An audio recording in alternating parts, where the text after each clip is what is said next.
Ce love, en fait, va être un extrait, d'accord, de ce que l'on verra dans le programme Dieu m'a donné la flemme. Ok, comme pour beaucoup de mes programmes, comme j'avais fait beaucoup d'ailleurs sur Samatch, du coup je fais des loves, d'accord, qui viennent illustrer évidemment les programmes et puis qui viennent vraiment déjà pour venir vous montrer aussi déjà pour illustrer les programmes et vous donner aussi des billes si vous êtes dans ces process-là pour bien comprendre en fait ce que veut dire par exemple là quand on a appelé le programme Dieu m'a donné la flemme, qu'est-ce qu'on appelle justement la flemme, pour qui c'est et pour qui ce n'est pas.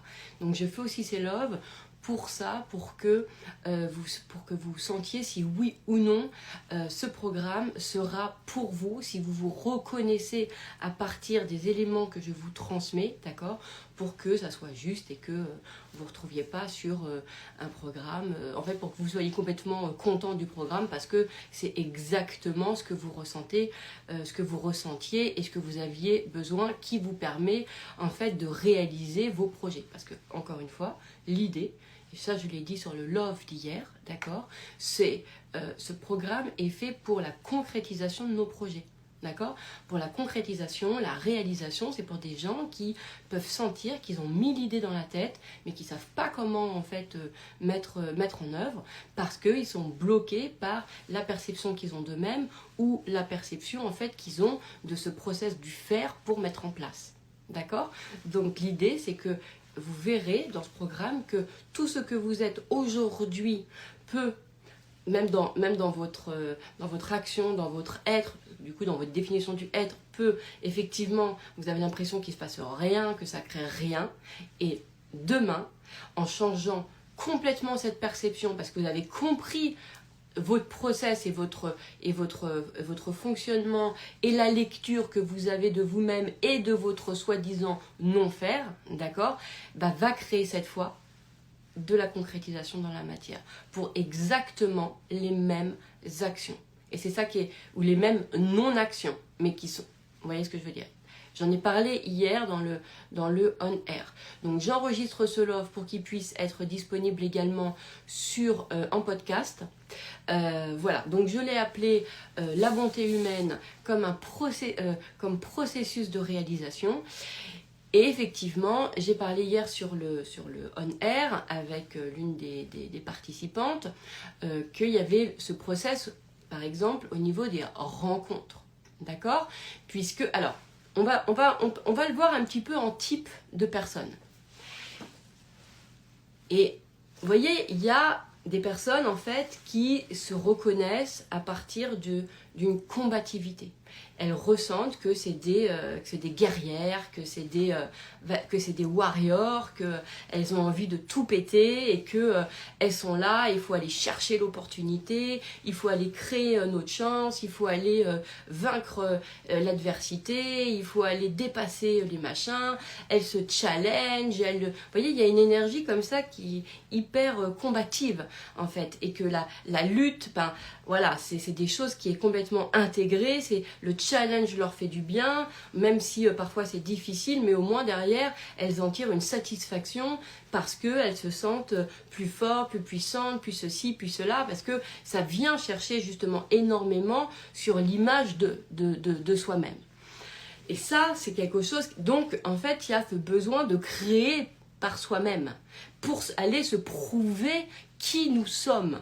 Ça, c'est beaucoup chez les guerrières. Il y a beaucoup cet aspect-là, en fait, de se montrer qui on est, ouais. Alors que, entre guillemets, chez les... Alors, je ne veux pas créer de stéréotypes, hein, c'est vraiment ouvert, je vous fais une proposition, encore une fois, de mes lectures.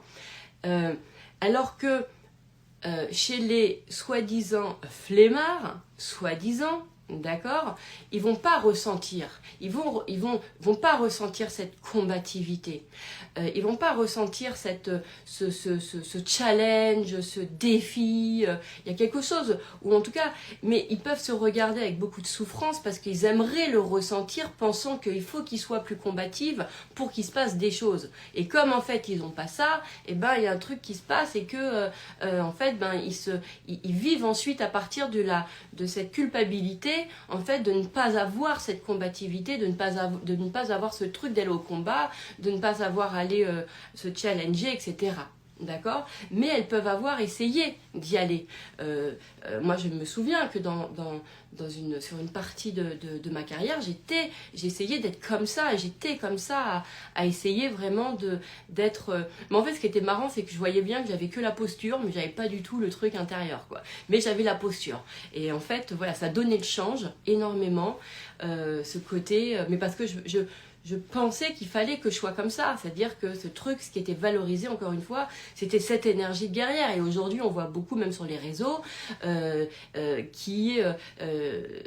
personnes qui réussissent mettent en avant tout qu'elles sont des guerrières, qu'elles sont tenaces, qu'elles sont combatives, qu'elles n'ont pas peur d'y aller, etc.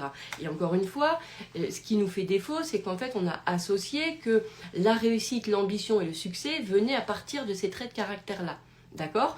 Comme si en fait quelqu'un qui a un process tout autre, eh bien lui, comme s'il n'avait pas d'ambition, comme s'il ne pouvait pas réussir et que c'était pas la voie du succès.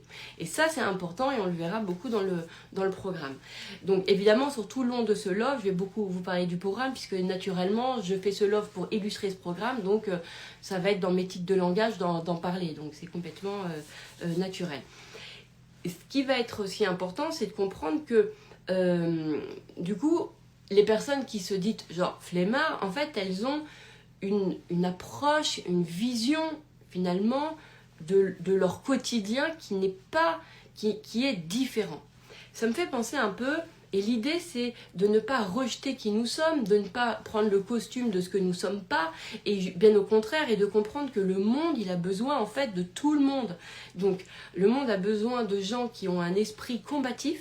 D'accord? Et le monde aussi a besoin de personnes qui ont un esprit tout autre, que je vous parlerai sur le parce que je ne veux pas spolier tout, donc je ne vais pas tout vous dire, que je vous dirai sur le programme. Quel état d'esprit, justement, il a le soi-disant flemmard. Ok? Donc, lui est dans cette énergie, en fait, où il sent que lui, aller au combat, aller dans la lutte, aller dans la difficulté, c'est pas son truc. Mais il se culpabilise de ne pas avoir ça. Pourquoi? Parce qu'il a quand même des ambitions. Il a quand même des ambitions. Là, par exemple, j'ai parlé à quelques-uns qui se sont inscrits au programme. Ils me disent, moi j'ai des ambitions, moi j'ai envie de réussir, moi j'ai envie que mon business il cartonne, j'ai envie de faire ceci, j'ai envie de faire cela. Elle est là. D'accord? Mais elle pensent que leur comportement, c'est des comportements d'auto-sabotage, parce qu'en fait, c'est perçu comme un auto-sabotage, puisque ce n'est pas reconnu comme un process de réalisation. D'accord? Et c'est ça qui va être très intéressant aussi, c'est d'aller redéfinir, finalement, de ce qu'elle croit qui est de l'auto-sabotage, et bien, ça n'en est pas. Bien au contraire, c'est un process. Et donc, hier, on a beaucoup parlé, par exemple, de ce process de rencontre. Donc ça vient d'où en fait? Eh bien ça vient justement de chez certains, donc chez les combatives, il y a ce truc de je vais aller chercher, je vais créer mon opportunité, et il y a du self-made, il y a je fais par moi-même, d'accord? Il y a énormément de self-made. Alors que chez les autres, il y a plus en fait un caractère qui est d'ensemble, qui est de lien. Et d'ailleurs, les personnes qui sont soi-disant flemmards, encore une fois, j'utilise ça, ce sont des personnes qui attirent énormément la sympathie des gens. Parce que, en général, ce sont des personnes qui sont très joviales, qui sont très sympathiques. Pourquoi? Parce que quand elles parlent, elles n'ont pas cette agressivité qui parfois peut faire peur, qui parfois peut... voilà, alors des fois c'est très aimé, on a l'impression que la personne, elle en veut, elle en veut. Mais elle a tellement l'énergie de elle en veut, que en fait personne ne lui propose de l'aide ou quoi que ce soit. C'est pour ça qu'elle va rentrer dans des mentalités de self-made. Alors que l'autre personnalité, en fait, bien au contraire, celle qui soi-disant est flemmard, pense qu'en fait elle veut qu'on fasse pour elle, part dans sa dynamique de culpabilité, pensant que c'est parce que, genre, c'est une feignante et du coup, elle culpabilise, elle veut que les autres fassent pour elle, en fait, d'accord? Donc ça, c'est la version lecture hyper négative, en fait, de son process, alors que pas du tout. En fait, c'est juste quelqu'un qui n'est pas, en fait, dans le process de se prouver à soi-même. Donc, il n'y a pas ce process tant d'ego, et c'est pas péjoratif hein, quand je dis ça, il n'y a pas de je veux me prouver, en fait, il n'y a pas de se prouver soi-même, les personnes qui ont la flemme n'ont pas ce process-là, elles n'ont pas le self-made, elles n'ont pas ça, en fait. Bien au contraire, elles ont le lien, elles ont le fait de faire ensemble, et il n'y a pas encore une fois cette histoire de se prouver à soi-même qui nous sommes. En revanche, elles pensent que cette absence de pensée est un problème et c'est ça qui ne va pas. Vous voyez ce que je veux dire? Donc, et elles vont mal coder le fait qu'elles vont qu'elles vont ressentir, alors c'est ça qui est incroyable, c'est que dans l'état d'esprit, quand on est dans la culpabilité, en gros, pour vous schématiser, ça fait ah mais moi je veux qu'on fasse tout par moi-même, ah ouais, je veux qu'on fasse tout pour moi, ah oui donc là ça, ouais c'est ça, c'est parce qu'en fait je me prends pour une princesse, parce que je suis feignante, tiens, c'est parce que j'ai la flemme, c'est parce que, tu vois genre, c'est parce que j'ai la flemme que je veux pas le faire, que je veux qu'on fasse pour moi. Ça c'est la mauvaise traduction, c'est la mauvaise traduction, d'accord? Ça c'est la traduction de ceux justement qui sont dans le self-made et qui se disent et qui ont cette mentalité de tu dois faire par toi-même, tu dois tout faire par soi-même. Pourquoi? Puisque l'enjeu derrière, c'est de prouver en fait qu'on est capable d'eux. Alors que les personnes qui vont être soi-disant sur le côté flemmard, d'accord, mais encore une fois c'est une mauvaise traduction, eh bien elles n'ont pas ça. Donc, en fait, c'est naturel et facile quand elles pensent, finalement, que les gens fassent. Vous voyez? Parce qu'il y a cet entourage. Parce elles sont reliées aux gens. Mais elles ont une mauvaise traduction, encore une fois, de leurs pensées. Et c'est ça qui va être formidable, c'est que vous allez comprendre comment, de votre pensée, parce que je vais vous le faire écrire, vous allez voir ces mêmes pensées, vous la retournez d'une façon différente, alors que c'est le même truc, mais vous en comprenez en fait son sens et son essence. Donc vous pouvez avoir l'impression de c'est parce que j'ai la flemme que je veux qu'on fasse pour moi. Donc ça c'est une mauvaise traduction, ok? Alors qu'en fait vous avez en vous le réseau, le pouvoir du ensemble, vous avez ça, vous avez les liens aux autres. Pourquoi? Parce que vous n'avez pas besoin de vous prouver à vous-même qui vous êtes, parce que c'est pas votre sujet, justement. Donc il y a cette facilité à aller chercher des ressources extérieures, parce que c'est justement le lien qui vous intéresse avec les ressources extérieures, c'est ça qui est kiffant pour vous, d'accord? Donc on pourrait presque croire, et c'est ça qui est dingue, parce que sans se rendre compte, il a justement ce pouvoir, j'espère que je cherche mes mots, parce que je voudrais vraiment que ça soit très clair en vous, donc il a justement ce lien, d'accord? Donc, pour lui, le self-made, il s'en fout. Donc, comme il s'en fout, en fait, naturellement, ça va penser aux autres, ok? Et aux ressources des autres. Et ça, c'est génial.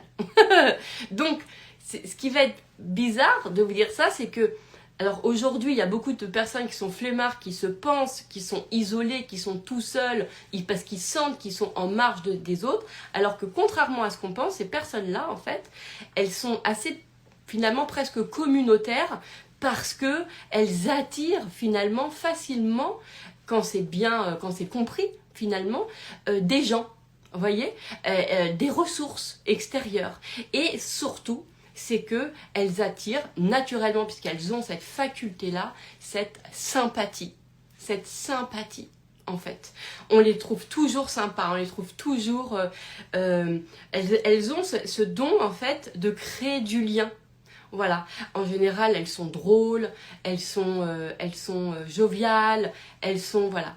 Et elles sont présentes à des endroits où les autres ne sont pas. Et ça crée des opportunités. Parce que pendant que les autres sont en train de combattre, où est le flemmard? Il est à un endroit, d'accord, où il n'est pas dans sa combativité, donc il n'est, par exemple, je vais schématiser, d'accord? Je vais vraiment schématiser, ok? Donc il y a celui qui combat, qui va être dehors, et volontairement je vais dire dehors, ok? Donc il va dehors, lui il combat, il est là dans son truc, etc. Il va chercher ses opportunités, il va chercher ses trucs, il va chercher à convaincre les gens pour son business, il va aller chercher son client, il va aller chercher, etc. Ok. Et puis il y a soi-disant le flemmard, ok, qui lui reste chez lui, de son canapé, qui est dans sa détente, mais en fait il n'est pas si détendu puisque finalement il se culpabilise de son truc, mais il est présent justement, mais il est là aussi avec tous les gens qui ne sont pas au combat ou qui sont au combat, d'accord, mais qui ont besoin comment dirais-je, qui ont besoin de personnes disponibles. Parce que le flemmard, il va être toujours disponible. Toujours disponible. Et pourquoi il est disponible? Parce que lui, il ne va pas créer dans son emploi du temps une succession de rendez-vous. D'accord? Puisque dans son mode de détente, entre guillemets, justement, d'optimisation de son énergie, il ne va pas faire ça. Donc, il va être à des endroits où les autres ne sont pas. Et là, en fait, il va créer des relations qui vont être beaucoup plus, on va dire, plus intimes avec les personnes qui sont présentes avec lui. Et de là, il rentre dans le cœur des gens, en fait, et de là, ça crée déjà des opportunités pour la suite. Je vous donne un exemple pour illustrer. Donc le flemmard, lui, il n'est pas dehors en train de combattre, il est chez lui sur son canapé en train de culpabiliser, mais n'empêche qu'il est chez lui. À cet endroit-là, qui l'appelle, comme il est disponible, dès qu'on l'appelle, il peut prendre, puisque lui, il est disponible, puisqu'il n'a pas, d'accord? Et à ce moment-là, par exemple, ça peut être une amie qui a besoin d'aide, d'accord? Donc lui, il est disponible. Donc, oui, vas-y, je viens t'aider. D'aide pour quoi que ce soit, ok? Et là, il y a une relation. Parce que la personne, elle sait elle n'est pas au travail, que ceci, que ça. Enfin, et puis ça se sait dans les inconscients, d'accord? On nous appelle parce qu'on est disponible. Et les gens savent. Même en général, quand j'ai fait une étude de ça, parce que je l'ai analysé, parce que je me dis, c'est dingue les synchronicités, moi on m'appelle toujours au moment où je suis disponible. C'est un truc, c'est-à-dire que même si j'ai quelques rendez-vous, c'est très rare qu'on m'appelle quand je suis pas disponible. C'est très rare. Et ce qui est génial, c'est que du coup, j'ai jamais à rappeler personne. Du coup, ça fait mouche. Et ça, c'est une chose qu'on m'a souvent dit, c'est ma disponibilité. Alors que, voilà. Et en fait, sur ces espaces de disponibilité, il se passe des histoires de vie, il se passe des rencontres. Et donc, au moment où vous aidez la personne, parce que vous êtes disponible, d'accord? Et c'est de là, en fait, qu'il se passe des opportunités. Parce que, en fait, la personne, elle se sent reliée à vous. Il y a eu un affectif qui s'est créé parce que, par exemple, vous l'avez aidé à cet endroit-là, parce que vous avez été disponible, machin, etc., etc. Du coup, vous lui avez laissé une trace, en fait, dans le cœur de qui vous êtes. Et en fait, d'une façon naturellement, ça touche le cœur des gens. Et ensuite, il y a ce truc de... que ça soit par là ou par quelqu'un d'autre, parce que il faut pas, parfois c'est pas par la personne qu'on a aidée, mais il y a une espèce de entre guillemets de je sais pas comment dire, mais de retour, voyez, où finalement, les gens, comme ils ont gardé un souvenir de nous, à un moment donné, ils pensent à nous pour quelque chose, et là, ça peut être des véritables opportunités, voyez, des véritables opportunités. Moi, je sais que dans mes grands moments où, soi-disant, je me trouvais procrastineuse et flemmarde, d'accord, j'ai rencontré beaucoup plus de monde, où j'étais beaucoup plus disponible. À l'époque, c'était Messenger, c'était trucs comme ça, d'accord, j'étais beaucoup plus disponible. Et je rencontrais, et je créais des relations qui étaient beaucoup plus intimes, beaucoup plus proches, qui étaient des relations presque humaines, parce que le point de départ n'était pas forcément le travail, vous voyez, et qui fait qu'on reste dans le cœur des gens, et qui ensuite, eux-mêmes, quand ils vivent leur vie, etc., quand ils ont des opportunités, paf, en fait, ils pensent à nous, ils pensent, ou alors ils nous apportent directement un truc. Non pas parce qu'ils se sentent redevables, mais parce qu'on touche le cœur des gens, en fait. De par, justement, cette disponibilité que nous avons. En fait, on est là où les autres ne sont pas. Donc, et il se passe une vraie vie. Il faut arrêter de croire qu'il n'y a pas de vie en dehors de l'espace où tu vas aller chercher ton truc. Il y a une vraie vie aussi à tous les endroits où, par exemple, moi j'ai rencontré beaucoup de gens qui ne travaillaient pas. Parce que quand en fait vous-même vous n'êtes pas en action, soi-disant, genre en compatibilité, etc. D'accord? Vous êtes dans les espaces de détente, vous êtes dans des espaces où aussi on vient discuter avec les gens, etc. Pour X raisons, ça se fait naturellement. Et donc à cet endroit-là, on rencontre plein de gens. Et les rencontres que l'on fait, elles sont pas par un intérêt professionnel, elles sont justement par un lien personnel. Et ce lien personnel crée tout de suite de la rencontre. De la rencontre qui reste ensuite. Vous voyez, qui laisse une empreinte. Et qui derrière débouche sur quelque chose. Donc, et c'est comme ça que en fait, les rencontres peuvent être, mais qui sont faits dans ces espaces de soi-disant de procrastination, dans ces espaces soi-disant de détente, dans ces espaces soi-disant où on est en train de rien faire, créer des relations, créer des rencontres qui marquent en fait et qui donnent des opportunités. Et c'est pour ça que en fait c'est des process où on a l'impression, moi j'ai vraiment, et là moi je vous parle, moi je n'ai jamais été chercher une opportunité. Je ressens toujours que l'opportunité, elle s'est créée naturellement de ma disponibilité, parce que dans ma disponibilité, je vais faire des choses qui vont être naturelles pour moi, et que de ce naturel-là, il se passe des trucs, etc., etc. Vous voyez ce que je veux dire? Parce que je n'ai pas le self-made, je ne suis pas motivée par ça. Et ça, c'est important de comprendre de ce truc-là. Moi, je m'en fous. J'ai pas, mon intérêt, il n'est pas de dire j'ai tout fait par moi-même. Je n'ai rien à taper. J'ai rien à me prouver. J'ai pas ça. Mais tant que je ne connais pas mon système, je crois qu'il faut que je pense comme ça. Et c'est là où je m'en veux de ne pas réussir. Et donc, j'essaie d'essayer de prendre la posture de « Allez, vas-y, je suis capable. Vas-y, ouais, moi, je suis une warrior, je suis une guerrière. Je te prends la pause et tout. » Mais en fait, c'est juste la pause. Et derrière, au bout de 2 heures, il n'y a plus rien. Et il y a même, une fois que tu as la pause, mais tu ne sais même pas quoi faire. Tu ne sais pas quoi faire parce que tu n'as pas de toute façon le système intrinsèque à cette posture-là. D'accord? Alors que moi, pour avoir fréquenté beaucoup de guerrières et de femmes combatives, etc., elles, il n'y a pas de sujet, elles savent aller chercher le truc. Il n'y a pas de ok, qu'est-ce que je fais maintenant? Elles savent la posture et elles sont dans cette action-là. D'accord? Donc, il y a tout un monde qui se passe, toute une vie, tout un champ d'informations qui existe, mais vous n'imaginez pas. Il y a vraiment tous ces gens, toute cette vie qui existe, en fait, dans... et toute la présence des gens. Moi, par exemple, un autre exemple, quand genre t'es flemmarde, machin, t'es pas combative et tout, donc par exemple tu vas pas aller à des after-work pour le travail, aller développer ton réseau par des petits-déj d'entrepreneurs, ça va pas être par là. Ça va pas être par là.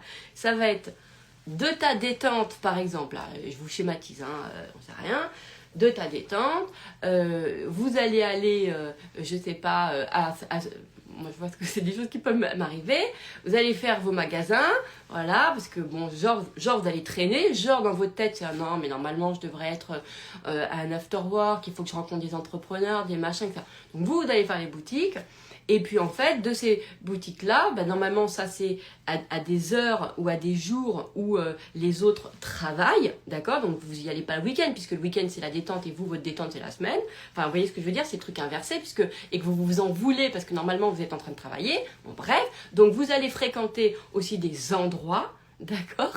Où c'est le congé des gens, c'est-à-dire que les gens que vous croisez, et ben moi par exemple j'ai toujours rencontré des personnes, non pas qui étaient en activité, mais je les ai rencontrées à des endroits où, et c'était sur des jours où normalement les gens travaillent, mais eux, c'était des endroits où ils étaient en vacances, ils étaient en jour de congé, ils étaient en... vous voyez?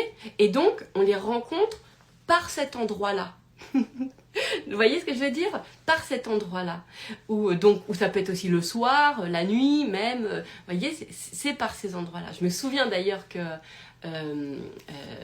d'ailleurs, elle s'en souviendra, elle le sait, mais par exemple, Nathalie Lefebvre, qui ensuite m'a donné cette opportunité de faire de la radio, elle, c'était par un soir.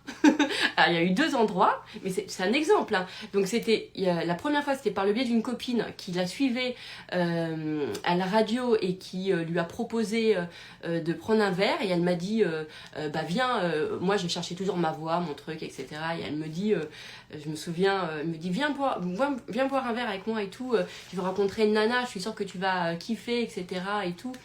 Et voilà, et moi de toute façon comme je savais pas toujours quoi faire, machin, j'étais dans mes espaces de soi-disant procrastination, du coup j'y suis allée et là je l'ai rencontré et ça a matché. Et puis finalement, voilà, on a discuté, etc. Mais voilà, c'était... Et puis 2 ans après, je crois que c'était 2 ans après, eh bien j'ai fait un truc sur mon perso, sur mon Facebook personnel. Et elle était présente, parce qu'elle était amie, on avait gardé ça, mais on n'avait pas du tout développé quoi que ce soit, on n'avait pas continué à discuter. Et moi, à un moment donné, j'avais fait justement, comme je m'ennuyais toute la journée, du coup, à l'époque, je m'amusais beaucoup, et à essayer de m'occuper aussi, parce que je ne savais pas quoi faire, vous voyez, j'étais pas...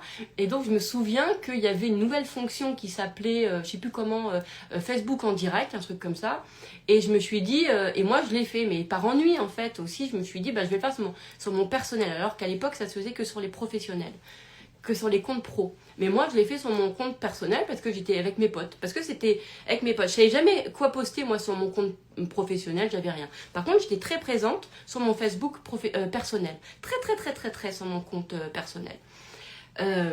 Et voilà, et en plus j'étais je racontais toujours même par rapport à mon fils, puisque j'étais maman de sportifs de haut niveau, donc du coup tous les week-ends j'étais en compétition, tous les soirs il y avait les entraînements, donc ça je partageais beaucoup parce que j'avais mes amis qui me suivaient énormément qui soutenaient aussi mon enfant, mon fils, parce que voilà il était l'objectif c'était aussi les JO, tout ça, et puis quand voilà c'était le chemin était très joli en plus parce que il a réussi très rapidement, donc il a emporté avec lui tous mes amis, on était vraiment dans le côté ouais vas-y et tout, enfin c'était formidable, et je partageais énormément son qu'on appelle ça, son parcours, bref. Et puis la maman qui était en moi, alors moi il fallait que je partage, parce qu'en même temps comme j'avais beaucoup de stress à chaque fois aux compétitions, enfin bon bref, peu importe, excusez-moi, j'ai pris une petite sortie, je reviens. Mais quoique, je vais vous raconter un truc. Ça me fait penser, deuxième truc. Et donc là, à ce moment-là, je me suis dit, je vais faire des petites vidéos, mais genre en direct. Et je vous jure, il se passait absolument rien. J'appuyais sur en direct, ça venait juste de sortir. Et je disais, hello mes amis, coucou, bon bah voilà, juste rien. Et je disais ça, juste rien. Et puis je découvrais la fonction, on pouvait faire des dessins et tout. J'ai dit, ah bah tiens, je peux faire des dessins, salut, voilà. Et là, mais c'est pas rien. Et c'était sur mon Facebook perso. Et j'avais toujours, alors que je venais de monter ma boîte, mais moi je savais pas quoi faire sur mon pro, voilà, je savais pas quoi dire, je savais pas. Et puis même dans mes journées, je savais pas quoi faire. Donc je faisais, voilà, soi-disant de la procrastination. Et c'est là où Nathalie m'a vue, et c'était un soir, parce que je faisais mes vidéos, je crois, j'ai dû le faire le soir comme ça et tout, sur mon perso. Et elle m'envoie un jour un message, et elle me dit, ah j'adore et tout, c'est trop marrant ce que tu fais et tout. Et là, pouf, on était un soir, et on discute. Et là, à ce moment-là, alors que ça faisait 2 ans, on a discuté toute la nuit. Toute la nuit, on a discuté, et moi je suis rentrée en plus je venais de monter ma boîte en tant que coach en fait, donc j'avais bien le truc du coaching. De toute façon je suis devenue coach parce que j'avais ça en moi, hein. C'était pas un métier en fait, c'est presque un trait de caractère, j'allais dire, vous voyez. Et donc là c'était toute la nuit. Et là elle me dit, écoute Eden, je te veux à la radio, on fait une émission. Et je fais une émission sur quoi? Elle me dit, je sais pas, mais on va en faire une, je veux que te dédier une émission. Voilà, et donc c'était de ma procrastination, c'était de ça. Autre exemple, je faisais ce qu'on appelait un raid gourmand. Voilà, c'est-à-dire que moi, j'adorais les pâtisseries, j'adorais manger du sucre, j'adorais ça. Et comme je m'ennuyais et en même temps, voilà, j'avais tout un truc qui m'avait donné envie de faire tout un parcours des meilleures pâtisseries de Paris. Voilà. Et donc, je partageais, et donc, du coup, je le faisais, et je partageais sur mon perso, sur mon Facebook personnel. Encore une fois, mon Facebook personnel. Ok, pas professionnel, mais je partageais les adresses où j'allais, mais moi c'était dans mon rien, hein, c'était dans genre où tu crois que tu t'ennuies, quoi, tu vois. Mais et je partageais, bah tiens, j'ai découvert cette boulangerie là, j'ai découvert ce truc là, puis je me prenais en photo, machin, puis je mangeais mon éclair et meilleure pâtisserie de Paris. Enfin, vous voyez, c'était vraiment mode détente, rien, quoi. C'était le mode naturel parce que j'aime le sucre en fait, vous voyez. Et de là, en fait, j'ai une amie, mais en fait, qui. Alors, je lui ai dit après, je lui ai dit, mais t'as cru que je faisais ça en professionnel ou quoi? Et elle me dit, bah, je sais pas. En fait, voilà. En fait, elle m'a mis en relation.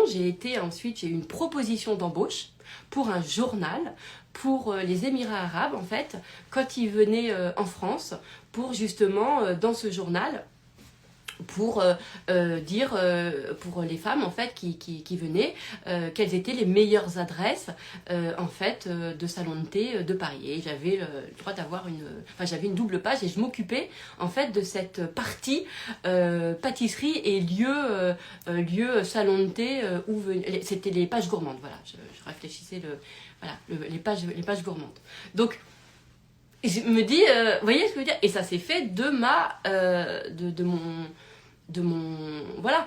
Et ce qui était génial, c'est que je rencontrais justement les chefs pâtissiers. Alors à l'époque, ils n'étaient pas connus comme aujourd'hui. Pourquoi? Parce que comme j'y allais sur les jours où les gens ils travaillent, mais moi je travaille pas, vous voyez. Donc en fait, les gens, du coup, il y a moins de monde dans ces endroits-là. Il y avait moins de monde dans les pâtisseries où j'allais, puisqu'il n'y avait personne.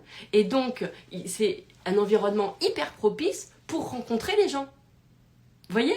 Parce que, en fait, l'avantage, tous les soi-disant procrastinateurs, dans les lieux où ils vont, en fait, eh bien, ils vont dans des lieux où, finalement, il y a peu de gens. Et le peu de gens qui sont, c'est des gens, en général, qui sont soit comme eux, soit c'est les jours de repos ou ou les vacances, ou, voyez, ou des gens qui ont des rythmes différents. Et donc, on se rencontre, le biais de rencontre se fait sur quelque chose qui est tout de suite personnel. Et comme ça se fait d'une façon personnelle, l'histoire derrière se crée en opportunité. Voilà, la même chose, j'avais une copine chez qui j'allais tout le temps, et puis en plus, comme j'adorais, c'était cool, elle avait une grande famille, c'était marrant, à chaque fois elle faisait des dîners avec ses sœurs, etc. Bref, et du coup, elle m'invitait, moi, comme de toute façon j'étais tout le temps disponible, voilà, donc je dis, ok, je viens et tout, donc je rencontrais, et je me souviens d'avoir rencontré, du coup, par ce biais-là, une de ses sœurs qui m'a fait, elle me dit, tu fais quoi, etc. Donc on était à un dîner, donc normal, donc c'était pas mode de business, donc là je lui raconte. Je dis voilà, je suis coach et tout.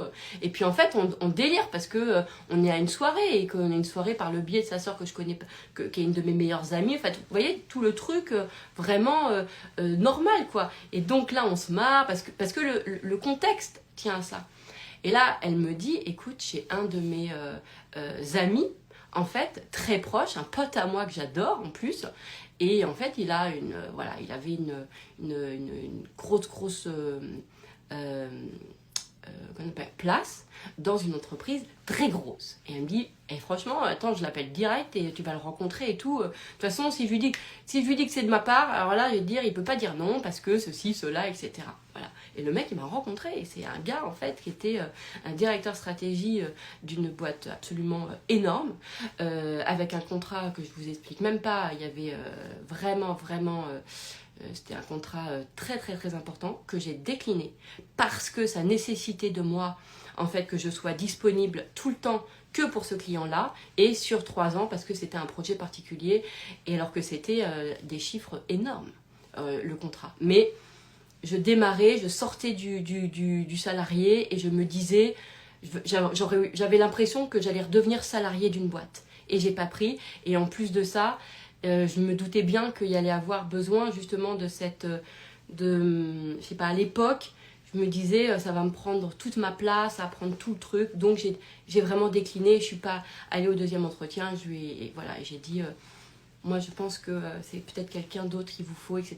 Et c'était ouf, hein, mais je me souviens aussi que j'avais partagé ça sur mon Facebook perso, parce que j'avais fait une danse de la joie énorme, parce que j'avais été reçue, et en plus, mon profil intéressait la personne, carrément, pour avoir un contrat c'était un contrat à 7 chiffres, hein, c'était un truc énorme, énorme, on n'imagine même pas à l'époque. Et bon, bref, mais moi, c'était vraiment le truc, non, je peux pas, enfin voilà, bref. Et ça a été dans mon espace, encore une fois.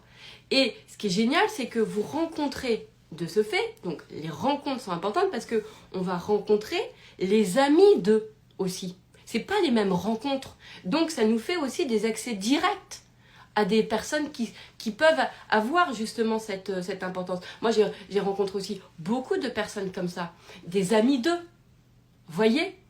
Donc, vous bénéficiez de par ce lien, de par cette relation personnelle, en fait, les amis d'eux. Vous voyez ? Parce que vous êtes disponible à un espace personnel. De cet espace personnel, ça crée une relation spéciale avec les gens. Et les gens, ensuite, ils nous ouvrent leur propre réseau. Et ils pensent à notre place de « Ah, mais attends !» Et une autre personne, hein, mais de toute façon, ça m'est arrivé tellement de fois, ça. Que vraiment de « Ah, mais attends, mais je connais quelqu'un et tout. » Et évidemment, si je l'avais démarché, moi, par LinkedIn ou par un rendez-vous en afterwork ou par je sais pas quoi, ça n'aurait pas du tout fait le même effet. Donc, ça nous fait des effets encore plus directs à certains endroits. Vous voyez ? Donc, et c'était même, et c'est pas quelque chose qui est prémédité du genre, allez, pour aller rencontrer des gens, je vais sortir dans les bars, je vais sortir dans les soirées mondaines, comme ça je vais les rencontrer. Non, j'ai rencontré beaucoup de personnalités et beaucoup de gens qui ont eu un effet, évidemment, un impact dans mon activité, mais de toujours, hein, d'activité d'avant et comme d'aujourd'hui, pour ça justement. Vous voyez ? Parce que y a eu parce que je les ai rencontrés par des espaces personnels. Et c'est vrai que quand vous rencontrez les gens à des endroits où eux-mêmes sont en mode détente, ça crée pas du tout la même relation. Et en plus, les choses se font toujours tout de suite. Moi, j'ai rarement eu des gens qui m'ont dit « Attends, on va prendre rendez-vous à ce moment-là. » Non, en général, ça s'est fait tout de suite parce qu'ils étaient disponibles. Parce qu'en fait, le flemmard a soi-disant flemmard, alors que c'est pas flemmard, on a dit, hein, d'accord ? Mais lui, il a cet état d'esprit de disponibilité, donc il peut recevoir, il peut, vous voyez ce que je veux dire ? S'il n'a pas cette culpabilité, évidemment. Et donc il va dire oui, en fait, il va dire oui au truc, et il va être dans des endroits où les gens sont eux-mêmes disponibles. Donc on a ce vrai trait de caractère qui est cette disponibilité-là.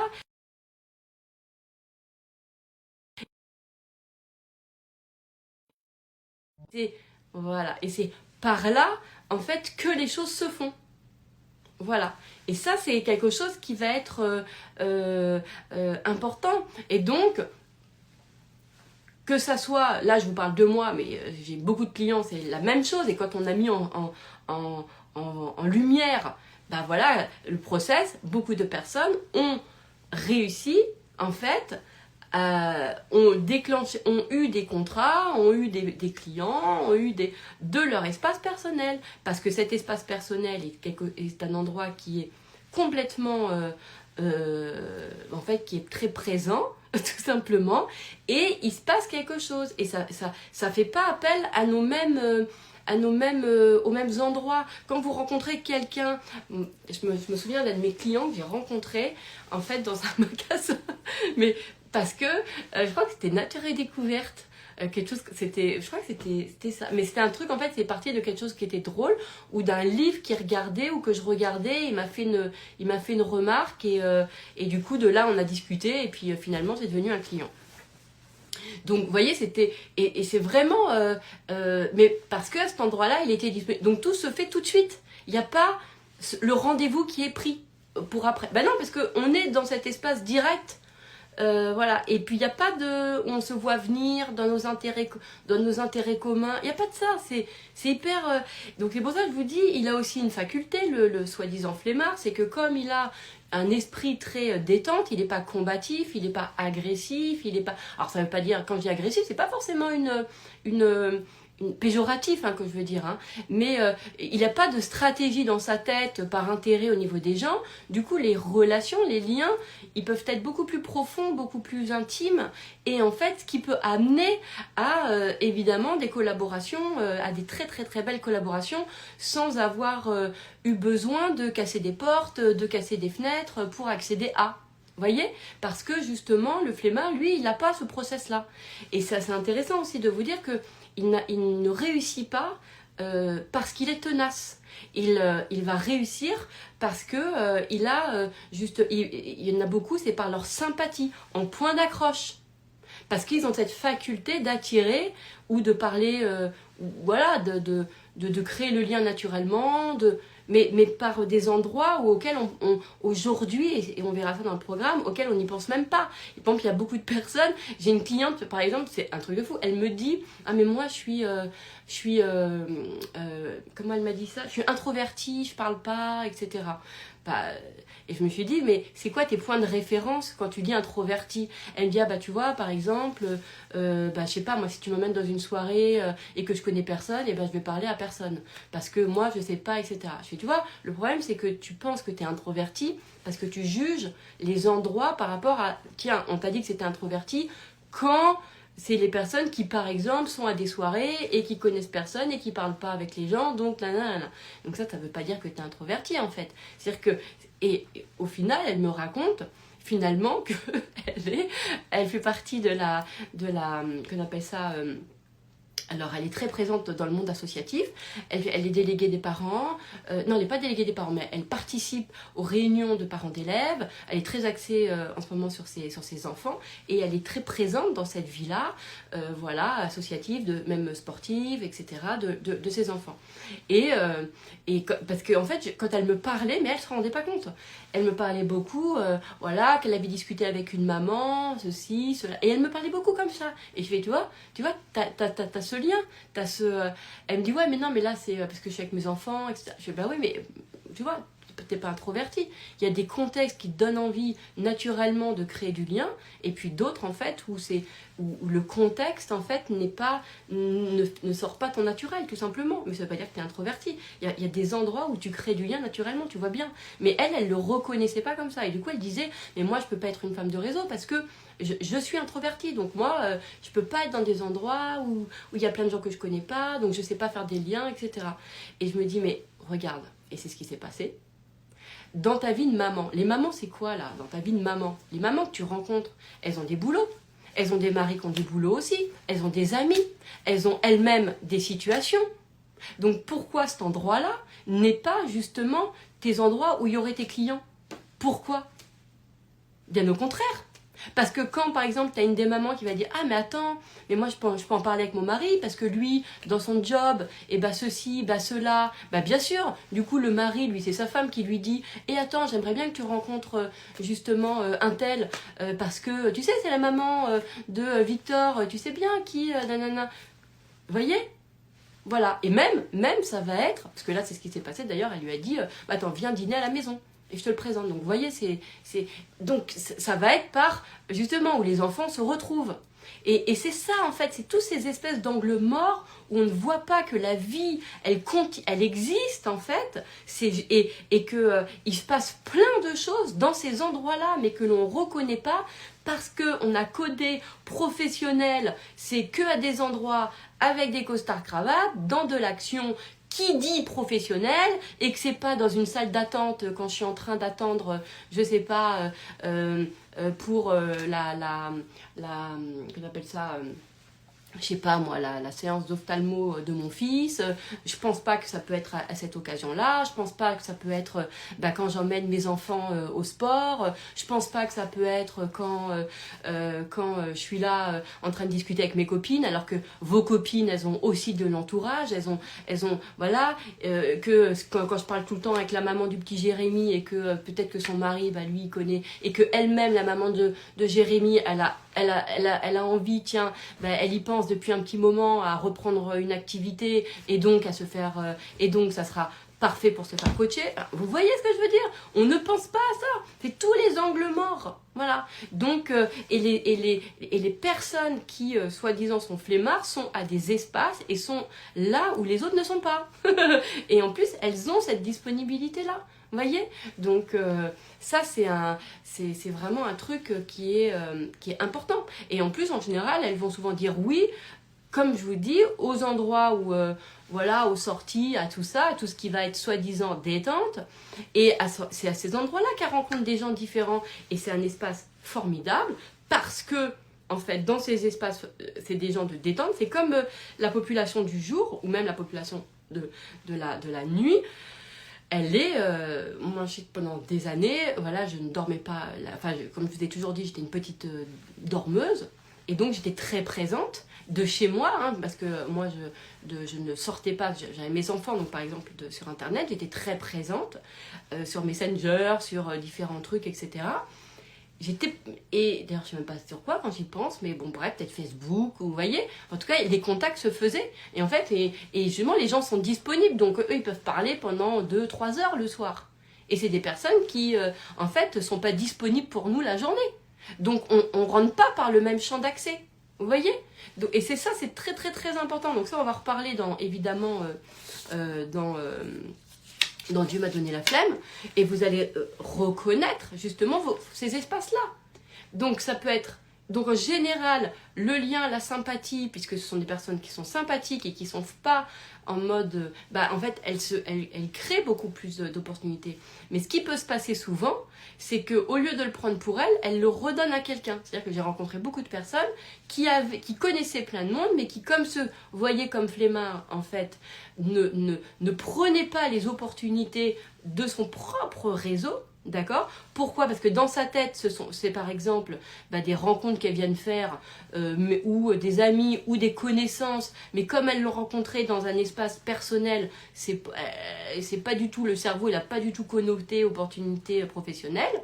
En revanche, elles vont mettre en lien ces personnes-là avec d'autres personnes, d'autres amis, voilà. Et donc, elles ne bénéficient pas. C'est pour ça que ce programme, il va être important, parce qu'il va conscientiser, et donc, des mêmes choses, ça va donner, en fait, un résultat différent. Et ça, c'est trop canon. Ça, c'est vraiment trop canon. Non, mais franchement, on va se marrer.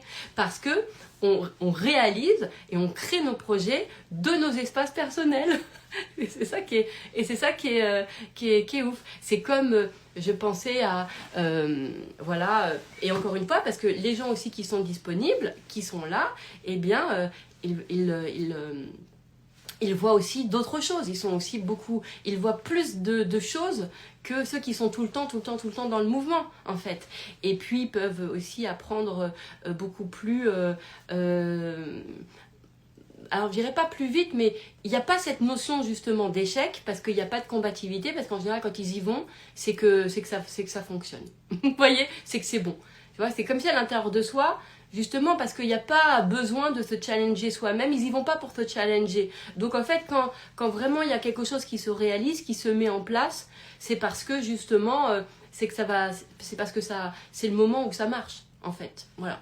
Parce que de l'espace où elles ont cru qu'elles procrastinaient, en fait, elles ont observé tout un tas de trucs. Elles ont été en observation de tout un tas de c'est comme, vous voyez là, j'avais une de mes clientes qui m'avait appelé il y a quelque temps, qui me dit oh là là, comment je fais, je suis dans tous mes états, il y a ma thèse, c'est un truc énorme, j'ai même pas avancé encore et je dois le rendre dans je crois qu'elle avait 2 semaines, enfin un truc, et elle a dit mais comment je vais faire, je suis pas dedans.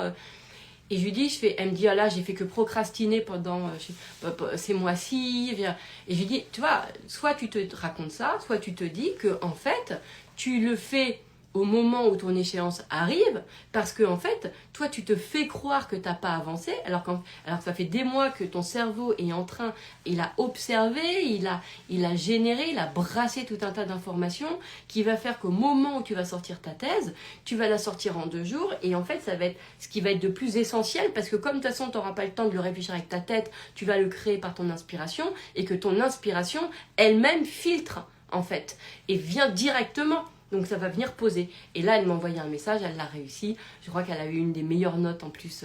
Voilà, et je suis super contente, quoi. Je suis super contente. Parce que, il faut faire confiance à ce non-faire. Et elle croyait en fait qu'elle faisait rien, qu'elle procrastinait, parce qu'elle n'était pas derrière son ordinateur en train d'écrire, alors que pas du tout. Simplement, son process à elle, c'était par cette observation, par tout ça, en fait, mais d'une façon tellement naturelle qu'elle se rendait même pas compte qu'elle était déjà en train de brasser et en train de challenger dans sa tête ses propres idées, ceci, cela, mais elle le voyait même pas en fait, parce que c'est tellement couvert de je reconnais pas mon propre faire parce que c'est pas un faire visible, que en fait je ne lui donne aucune valeur. Vous voyez ce que je veux dire? Et ça c'est canon, c'est que de comprendre ça, c'est tous les fers qui sont invisibles. Mais il se passe des choses en fait. En fait, on ne le reconnaît pas parce qu'il n'est pas visible. Et c'est pour ça que beaucoup de personnes, par exemple, qui ont la flemme, qui sont soi-disant sur la flemme, elles, quand je les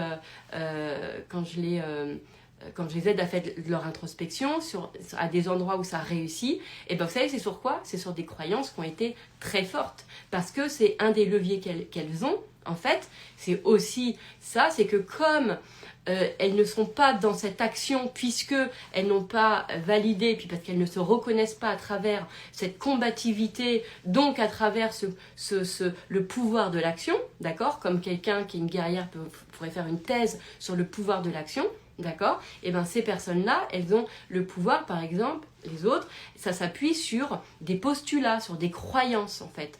Et leurs croyances internes, elles ont une énergie qui est beaucoup plus, qui est aussi puissante, d'accord, qu'une énergie d'action.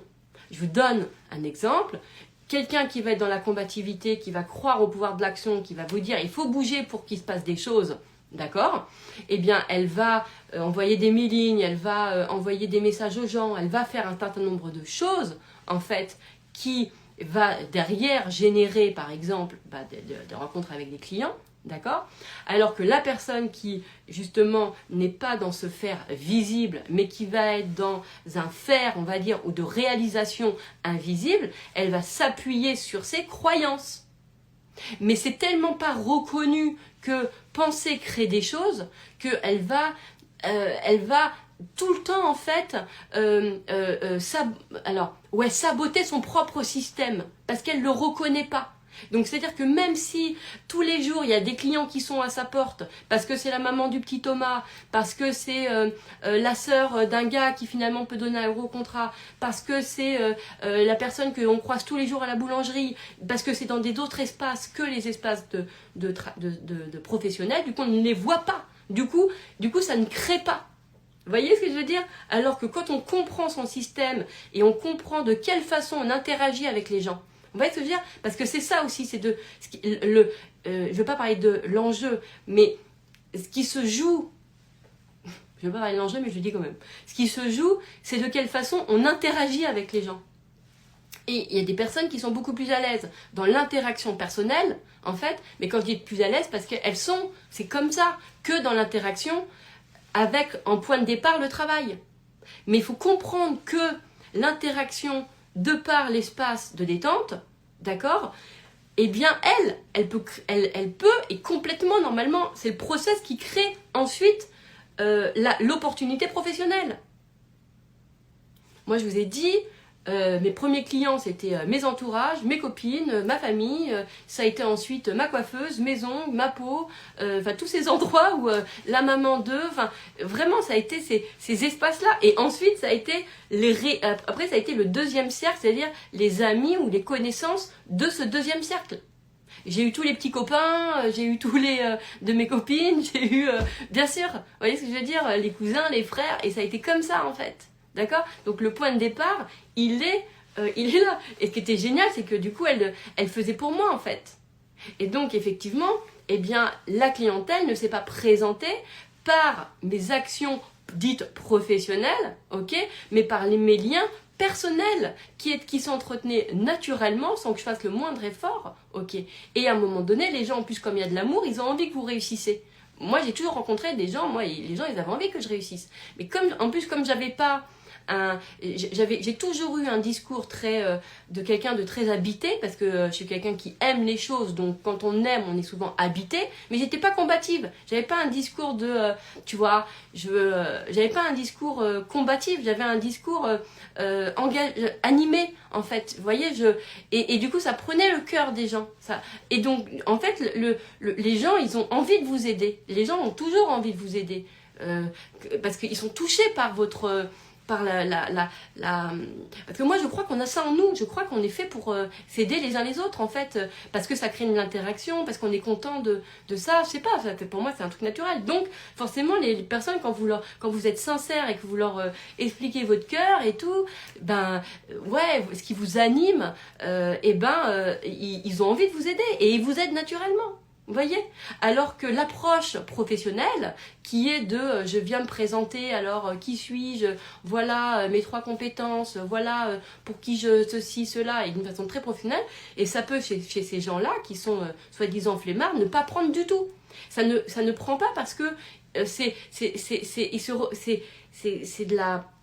le démarrage est par un lien d'intérêt professionnel et non par un lien d'attachement personnel. Vous voyez ce que je veux dire? Et c'est presque le lien d'attachement personnel, en fait, qui va, chez le flemmard, qui va prendre justement le pas et permettre à cette réalisation. Vous voyez ce que je veux dire? C'est pour ça que il y a des gens, voilà... qui peuvent avoir, et je le vois chez des clients qui ont le même process que moi, leurs clients, ils sont là depuis toujours, comme les amis qui sont là depuis toujours, en fait. Il y a cette fidélité qui est là, parce que ça... il y a cette fidélité qui est là, il y a cet amour qui est là, il y a ce lien qui est là, et c'est complètement ok, en fait. D'accord? Donc, ça crée des process de réalisation qui sont différentes et qui sont axées justement sur cette bonté humaine que nous avons d'aider, de s'aider en fait les uns les autres, et le flemmard va bénéficier de ça. Mais sauf si évidemment il se culpabilise, ça continuera, il y aura toujours des gens qui viendront pour lui proposer, etc. Mais lui, comme il se voit flemmard et il se juge en fait de tout un tas de choses, du coup il va pas prendre le truc, d'accord? Mais ça sera toujours présent. Moi, je le vois chez tout le monde. Là, je vous dis, ma cliente, là, qui est la maman, elle est chez elle et elle s'occupe de ses enfants. Elle me dit, ouais, j'ai envie d'avoir une activité, mais en même temps, j'ai pas le temps, je suis que avec mes enfants. Puis moi, c'est très important. Je sais pas, on prend de cet espace d'enfant, en fait. Et on développe tout de là, en fait. Pourquoi tu veux te créer plus d'espace que tu en as? Pourquoi l'espace que tu as déjà créé pour tes enfants ne serait pas un espace qui te permet de développer ton activité? Pourquoi? Tu vois du monde, tu vois... Et comme je vous ai dit, les mamans qu'elle rencontre, c'est des mamans qui travaillent aussi, enfin, ou qui ont des maris qui travaillent, mais ou qui ont des amis aussi, enfin... Et donc, du coup, ça peut se passer plein de choses. Là, franchement, c'était... Je lui dis, ne développe rien d'autre. Vous voyez? Donc, il ne faut pas aller chercher plus loin que ce que vous êtes déjà, les espaces où vous êtes en train de là. C'est... voilà, je pense à... Là, c'est un de mes clients, je me souviens, lui, il me dit tout le temps, moi, ça me saoule de sortir, je fais tout de chez moi. Je fais, quel est le problème? Il me dit, ouais, mais il faut que je rencontre. Je fais, ah bon, parce que chez toi, tu rencontres pas? Il me dit, ah, je rencontre personne. Et quand j'ai regardé dans son quotidien le nombre de personnes qu'il rencontre par ses réseaux, mais lui, il rencontre personne, parce que c'est les réseaux. Parce qu'il a discuté pendant 2 heures avec un tel sur Insta, et je lui ai dit, mais est-ce que tu te rends compte? Il dit, ouais, putain, parce qu'il commente beaucoup, il me racontait, il commente beaucoup les pages de ses potes et tout. Et je dis, ah ouais, donc tu rencontres personne, alors que les gens, ils répondent, etc. Il me dit, ah ouais. D'ailleurs, je me suis même fait des potes avec ça. Et tout, je fais, ah d'accord. Il me dit, ouais, mais bon, on se voit pas. Je fais, bah alors, ça fait quoi? Je fais, parce qu'on se voit pas. Moi, par exemple, regardez, moi, je vous vois pas, vous. Et pourtant, l'activité se développe. Vous voyez ce que je veux dire? Donc, c'était ça aussi. C'était vraiment, je lui dis, mais tu peux créer sur de la rencontre de cette façon-là. Il faut venir changer aussi nos perceptions de la rencontre. Ouais, mais je rencontre personne. Mais comment ça, aujourd'hui, sur les réseaux, on rencontre? Il faut pouvoir le valider comme de la rencontre. D'accord? Bref, l'important, c'est que ça ne... C'est soit effectivement, c'est naturel, enfin, c'est facile pour vous de, allez, je me pousse au cul, comme beaucoup disent, et je le fais. D'accord? Moi, à ce moment-là, c'est même pas un sujet et le programme sur la flemme ne vous correspond pas. D'accord? Soit à un moment donné, si vous voyez que de toute façon, vous n'arrivez pas à faire autre chose que ce que vous faites déjà et autrement, à ce moment-là, oui, il faudra venir changer justement nos perceptions. Et là, c'est tout un monde. Et moi, je peux vous assurer que c'est tout un monde. Et d'ailleurs, même encore aujourd'hui dans mon activité, j'ai pu prendre là des opportunités qui me sont venues. Pourquoi? Parce que j'étais disponible. Parce que mon agenda, je ne fais jamais en sorte qu'il est blindé tout le temps. Non, parce que je me laisse naturellement tous ces espaces. Sinon, j'aime pas ma journée. Si je sais que je suis occupée toute la journée, j'aime pas ça. Moi, je ne veux pas que ce soit mon agenda qui rythme mes journées. C'est pas comme ça que ça se passe en fait. Donc, de ce fait, les choses arrivent et parce que c'est disponible. Mais c'est aussi parce que je suis aussi disponible pour les conversations qui nous amènent à des choses qui font que c'est tout l'aspect inattendu. Vous voyez? Et que ça va être aussi cette disponibilité, par exemple, auprès de mes clients, je vais être là et du coup, ça vient renforcer justement ce lien, en fait, d'affect qui peut y avoir parce qu'on est disponible. Donc du coup, quand vous êtes disponible, quand les gens ils ont besoin, ils vous aiment encore plus. Hein. Donc il y a un truc qui fait que... Et moi j'adore, ça répond à ce que je suis, à comment je veux vivre. Et puis eux, ça leur fait... Ça répond à leurs besoins, donc tout va bien. Et puis, je veux dire, c'est magnifique que ça crée que des relations de liens qui sont d'amour, quoi. Voilà. Et forcément, voilà, les gens, 5 ans, 6 ans, 7 ans, 8 ans après, ils sont toujours là. Voilà. Ils sont toujours là parce que quelque chose qui s'est créé. Et puis, ces gens-là, ils vous amènent eux-mêmes, à un moment donné, d'autres personnes. Et les relations, elles sont... Et en plus, vous n'avez rien à faire, rien à voir, parce que les gens vendent pour vous. Parce qu'ils vous aiment tellement que... voilà, le nombre de personnes, moi, qui a présenté en disant, non, et je te dis... appelle-la, machin, attends, franchement, fais-moi confiance. Les gens, ils disent comme ça. Quand ils parlent de moi, ils disent ça. Ils disent, fais-moi confiance. Vous voyez, parce qu'ils sont habités par ça. En fait, ce qu'ils présentent, c'est ce qu'ils perçoivent de la relation avec moi. Donc, en fait, du coup, ce qui est génial, c'est que les gens, quand ils viennent, toutes les personnes qui me sont envoyées sont des personnes qui sont déjà dans la confiance parce qu'elles viennent par la bienveillance de d'autres personnes. Donc ça, c'est un vrai système. Et moi, j'adore parce que ça répond à mon système d'amour. Ça répond à mon système d'amour. Et ça, j'adore. Parce que, voilà, les personnes qui viennent à moi par mes clients, c'est des personnes qui sont déjà dans la confiance. Et moi, ça me fait... déjà, à chaque fois que j'ai un appel et qu'il me dit je viens de la part de un tel, déjà tout de suite j'ai un truc d'amour envers la personne qu'elle vient de citer, donc j'aime, vous voyez le truc, oh là là, ça nourrit en fait, encore une fois, ce que je pense des gens, qui est la bonté humaine, ce que je pense aussi des gens qui sont, les gens ont envie que vous réussissiez, les gens ont envie de vous faire connaître, les gens ont envie que, voilà, moi je crois ça, c'est mon postulat depuis toujours, j'ai jamais réussi moi-même à me mettre en avant, etc. Ça a toujours été des gens qui l'ont fait pour moi, parce que voilà, mais c'est parce que ça vient nourrir ce que je crois des gens, en fait. D'accord?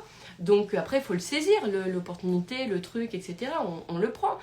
Moi, des fois, je peux encore aujourd'hui faire un peu ma timide et tout, machin, et il faut que les gens me poussent un peu, mais gentiment, dans l'amour, en me disant, hey, moi, je veux que les gens te rencontrent, te connaissent, machin et tout. Ah, et en fait, en virage, je dis oui parce que c'est l'amour que je ressens en face. Et je me dis, ah là, ils sont trop bons les gens, quoi. Vous voyez? Mais parce que moi-même, je fais ça. Ce qui est un truc incroyable, c'est qu'il y a eu des personnes là, qui peut-être sont là en train de regarder, des clientes qui étaient coachs et qui m'ont souvent dit, mais c'est dingue la sororité que tu as. Parce que moi, je les ai toujours mis en avant. Et moi, je me dis, c'est normal, moi je mets en avant le fait que, par exemple, sur l'art de transformation, tous les mois, je mets en avant, en fait, des coachs, des personnes qui ont des pratiques. Et ce sont des gens qui sont mes clients, que je présente. Et j'ai aucun problème à faire ça. Jamais je me suis dit, ah bah ça va me prendre de mes clients. Jamais je me dis ça. Jamais, jamais, jamais. Jamais, jamais. Moi, et je pense à une en particulier qui était venue sur Un plus grand bonheur et ça m'a tellement touchée parce que en même temps moi c'était naturel et en même temps en fait elle avait beaucoup souffert de c'était une coach très très très douée, très avec beaucoup d'expertise, beaucoup de voilà tout ça.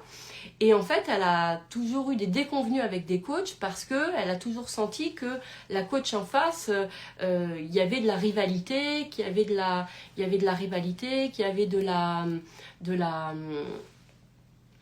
comparaison. Enfin, il y avait un truc qui était pas cool. Voilà. Et en fait, elle était hyper surprise parce que durant le programme, ben moi je la mettais vachement en avant. Je la mettais et je mettais nature parce que je savais ce qu'elle faisait comme activité, etc. Et je la mettais beaucoup en avant. Je parlais d'elle, de ce qu'elle faisait, etc.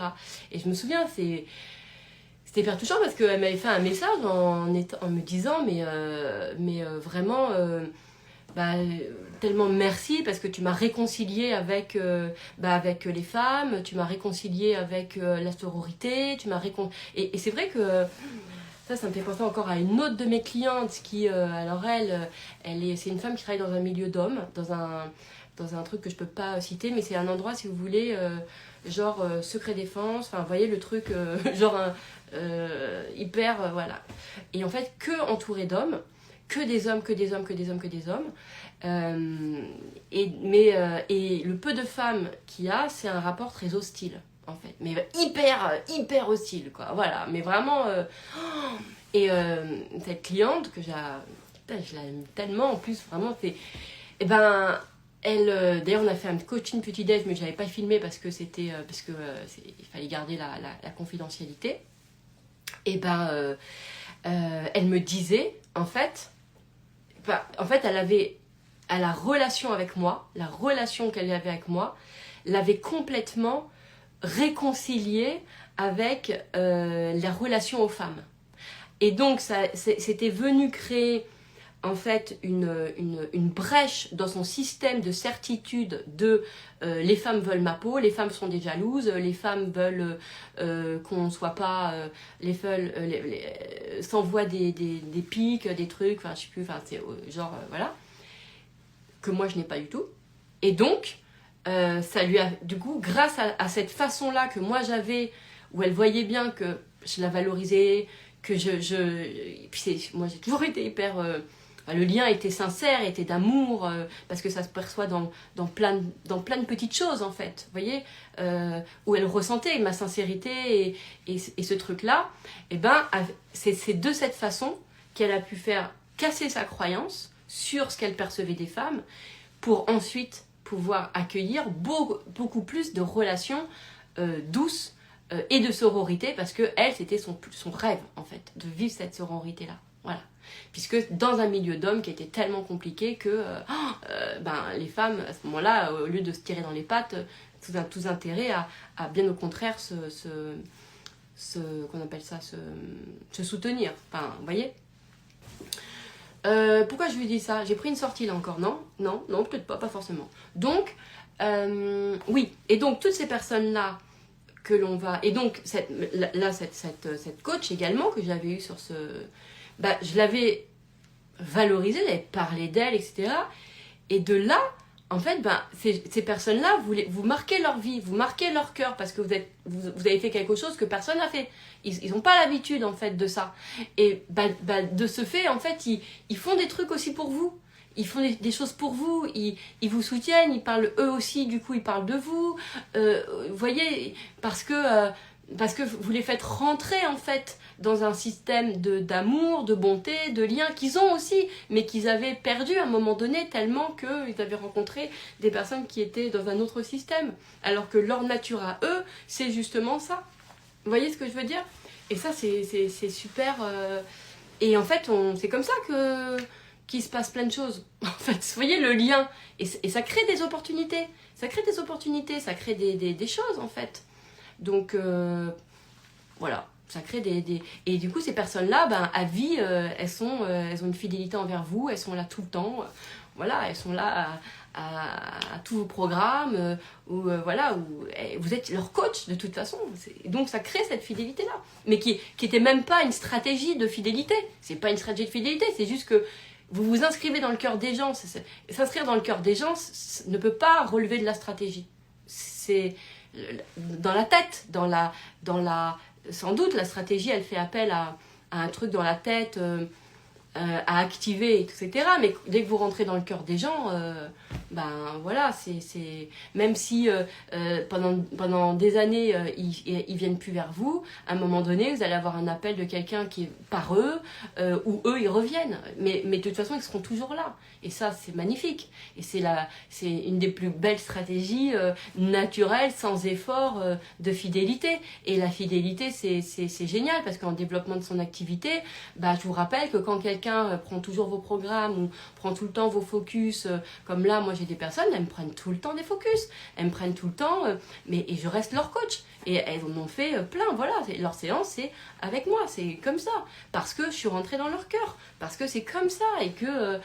voilà, même si elles peuvent prendre d'autres programmes avec d'autres, il n'empêche qu'il y a des endroits où j'ai une cliente hier, elle me dit voilà, je savais que de toute façon il n'y avait que toi sur ce truc-là, parce que vous savez pourquoi? Parce que c'était une urgence. Et là, nous, on est très fort aussi dans ces endroits-là, parce qu'on est disponible. On est disponible. Et là, il y en a pas mal d'entre vous qui regardent et qui savent, qui ont été mes clients dans ces endroits-là, qui m'ont appelé justement pour avoir... Et ça, j'ai toute une catégorie de personnes que j'ai eues en urgence. Et j'ai pu les prendre en urgence parce que j'étais disponible, parce que je fais en sorte que mon agenda soit jamais plein. Mais non pas parce que... Enfin, je sais pas, c'est une façon naturelle. C'est que naturellement, bah non, je vais pas faire en sorte que toute la journée je sois prise. C'est comme ça, c'est un process naturel, vous voyez. Et donc, quand j'ai toute cette population d'urgence, j'en ai eu il y a pas très très longtemps, et je suis vraiment super contente. Je la connaissais même pas d'ailleurs, elle me suivait depuis 2 ans, je la connaissais pas du tout. Elle a jamais participé à un programme, rien. Et il lui arrivait un truc qui était très difficile. Et en fait, elle m'envoyait un message, elle me dit voilà, je te suis depuis 2 ans, et voilà, j'ai jamais rien fait de tes programmes, et je connais tous tes loves, tous tes trucs, j'adore, enfin, etc., etc. Alors que je la connaissais même pas, et elle me dit écoute, là, je vis un truc qui est tellement difficile, et j'ai pensé, je me suis dit, il n'y a que Eden qui peut. Est-ce que tu peux me faire un focus?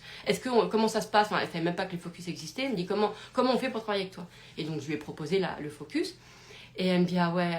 Et je lui dis, bah, si tu veux, on peut le faire demain. Et elle me dit, oh, demain? Ah là là, mais c'est super, parce que là, et tout. Donc, et rien que le fait que j'ai pu le faire le lendemain, parce que justement, il y a toujours cette place de disponible, parce que c'est comme ça, que j'ai répondu à son urgence, elle était en train de vivre quelque chose qui était tellement difficile. Encore aujourd'hui, elle m'envoie des messages en me remerciant, en me disant, mais tellement merci, parce que j'ai été là dans les moments les plus importants, des moments en fait qui a gravé le cœur. Et donc, voilà. Donc elle me dit voilà, bref, et donc on aura une suite évidemment en termes de coaching et autres, mais vous voyez, et j'ai rien à nourrir en fait. J'ai été là dans les endroits les plus importants de leur vie, et il y en a plein d'autres qui me regardent, qui ont fait des focus, parce que j'ai été là dans des moments d'urgence. Et dans les moments d'urgence pour eux, pas de mon urgence à moi, de leur urgence pour eux, il faut bien qu'il y ait des gens qui soient disponibles. Et les gens qui sont disponibles à ces endroits-là, c'est des gens qui ne sont pas occupés. Et les gens qui ne sont pas occupés, c'est des gens qui, soi-disant, procrastinent, sont flemmards, ne font rien. Voilà. Vous voyez ce que je veux dire? C'est comme ça que une grosse partie de ma clientèle s'est créée. C'est-à-dire que j'ai une partie de ma clientèle sur les coachings et sur les focus qui sont faits sur des personnes qui ont des situations d'urgence. Vous voyez? À transformer, à switcher, à machin. Voilà. Et quand tu as une urgence, et que si le coach il te dit ben j'ai pas de place avant 3 mois, voilà. Sauf que de là, créer cette fidélité. Ça, tu peux pas l'avoir en stratégie. Vous comprenez? Tu peux pas n'importe quel comment dirais-je, marketeur ne peut pas penser à ça. Il ne peut pas penser à ça. Il ne peut pas penser à cette stratégie-là.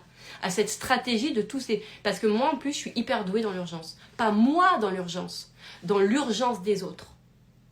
Parce que l'urgence des autres demande en fait des gens qui sont calmes pour les aider dans leur truc. Et moi, comme je suis détendue parce que je suis dans mon truc, soi-disant de procrastination ou de rien faire ou de détente, en fait, eh ben, je suis parfaite pour gérer l'urgence. Parce que à ce moment-là, tout mon être, il se mobilise, pouf, uniquement, il est prêt, il est disponible. Tout mon être est disponible à la situation d'urgence de la personne. Voilà. Vous voyez ce que je veux dire? C'est comme avec... quand on a fait le love avec Caroline, eh bien, elle a fait... voilà, elle avait, le point de départ, c'était... ben voilà, un live qu'elle avait fait sur une déconvenue qu'elle vivait, etc. Elle m'a envoyé un message en privé parce qu'elle savait que moi, j'avais vécu aussi des trucs il y a quelques années, machin. Donc, elle m'a demandé comment j'avais fait, Et je sentais dans sa voix l'urgence de, putain, il faut que tu penses autrement, quoi, le truc, etc. Et j'étais disponible. Vous voyez ce que je veux dire? Donc, je lui ai répondu et je lui ai dit...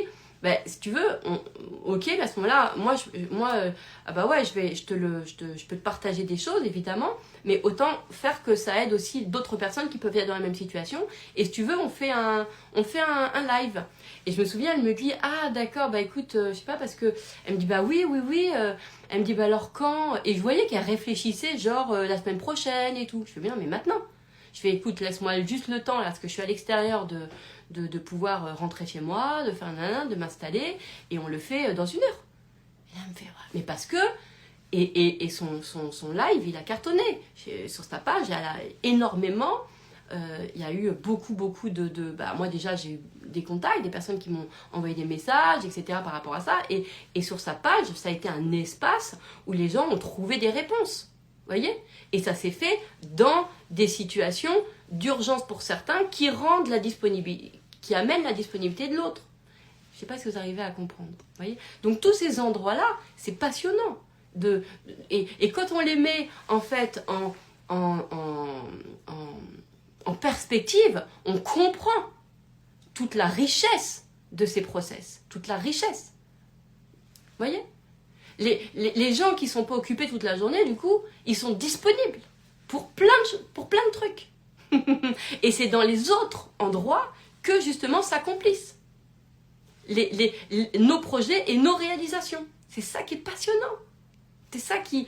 Et quand vous comprenez ça, et là, il y a encore plein d'autres endroits qu'on va parler dans Dieu m'a donné la flemme. C'est pour ça, vraiment, que je vous invite évidemment à vous inscrire, à prendre votre billet pour ce programme, si vous vous reconnaissez à travers ça, parce que ça sera une mise en lumière de systèmes qu'aujourd'hui vous ne doutez même pas.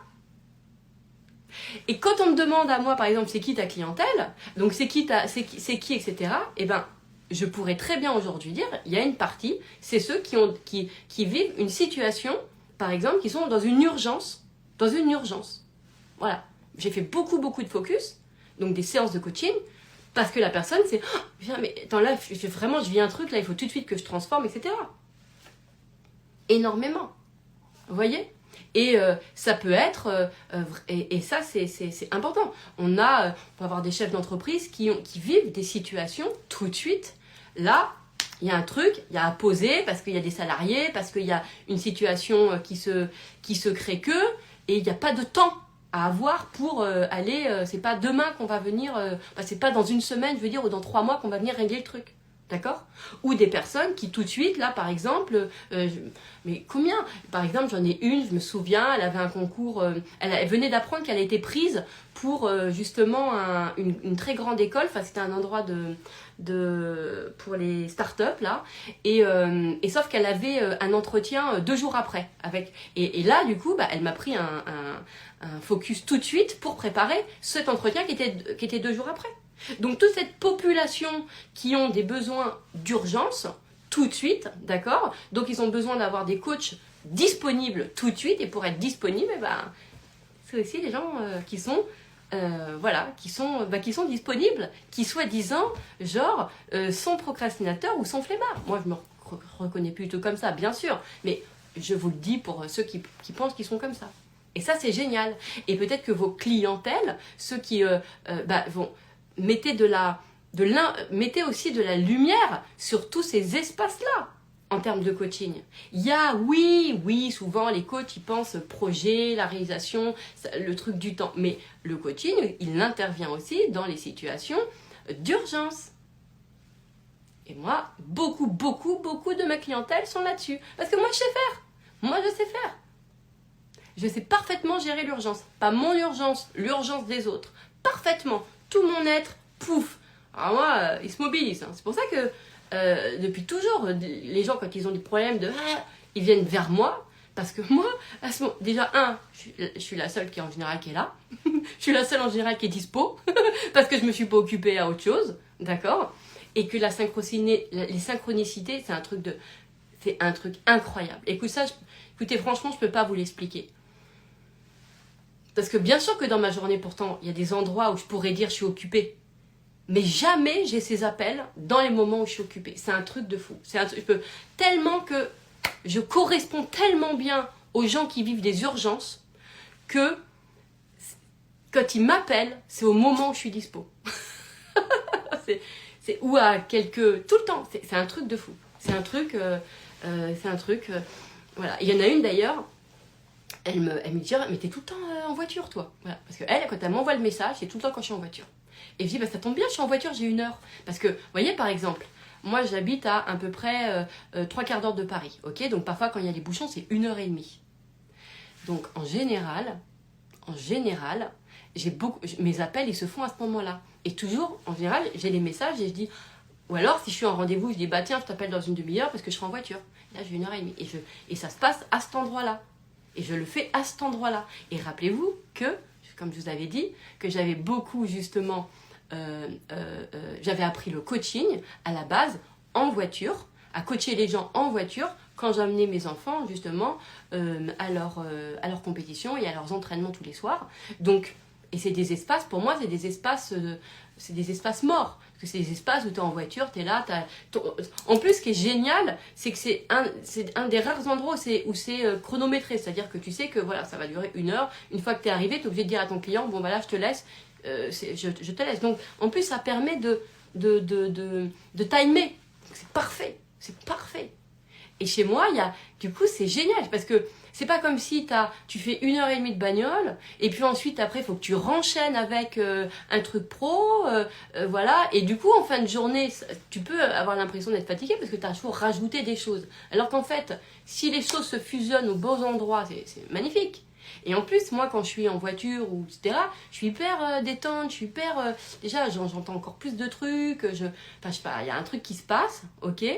Et voilà, du coup, tu es encore plus ouvert, du coup, je suis encore plus douée parce qu'on est encore plus connecté, on est encore plus dans le lien aussi. Il se passe un truc et la personne, elle n'est pas en posture d'être coachée parce que elle est en posture complètement naturelle. Pourquoi ? Parce que la personne te dit qu'elle est en voiture, donc du coup, déjà, il n'y a plus le côté professionnel et du coup, elle commence déjà à parler normalement. Et quand elle commence à parler normalement, c'est là où tu entends encore mieux toutes les mécaniques. Parce qu'il n'y a pas de posture. Donc c'est un vrai art. C'est un vrai art. C'est comme justement, quand j'ai les focus, je ne les fais pas à la suite. Vous voyez ? Je ne les fais pas à la suite. Pour ne pas être en posture professionnelle. Justement, pour être en posture complètement de connexion. Et c'est pour ça que j'ai des horaires bien particuliers parce que je sais que ça répond à la personne en face de moi. Elle est à un endroit où elle est complètement naturelle. Elle est elle-même, tout ça. Elle n'est pas en posture avec sa coach. Et moi, j'ai besoin de la mettre dans cette condition-là pour mieux entendre. Et en général, c'est ça qui est fantastique. Bref, allez. Donc, on a parlé de bonté humaine. On a parlé effectivement pourquoi les flemmards, les réalisations ne se réalisent pas par des défis ou par des challenges. Justement, on a parlé de ça. Parce qu'il n'y a pas cette recherche, encore une fois, de se prouver à soi-même ou du self-made, mais c'est plus justement, bien au contraire, un process de lien aux autres et qui se fait à partir d'un personnel. C'est pour ça d'ailleurs que vous m'avez envoyé beaucoup de messages avec des personnes qui créent, comme on a vu Agatha Christie, où elle c'était dans son espace personnel, hein, c'était chez elle, s'occuper de ses enfants, entre deux dîners, etc. Elle écrivait, mais c'était chez elle, dans son espace personnel. Vous voyez ce que je veux dire ?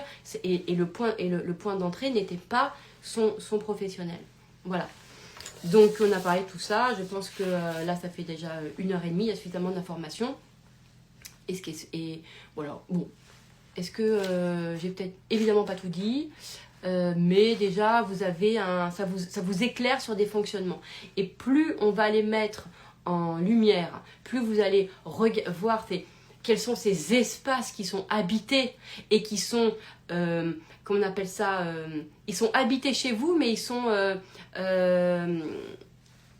comment on appelle ça, c'est pas déshabités, mais ils sont, comment on appelle ça, merde, bah les gens qui n'y habitent plus. Ils sont désertés.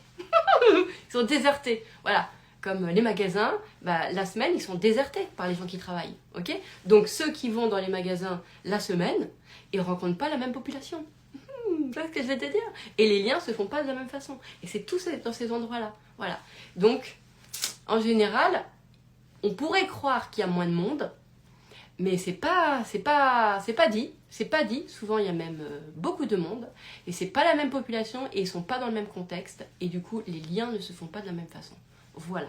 Et donc, mais pour le moment, peut-être que beaucoup ne se rendent pas du tout compte parce que ils en ont pas mis de la conscience. Donc, on verra tout ça. Voilà, je vous embrasse.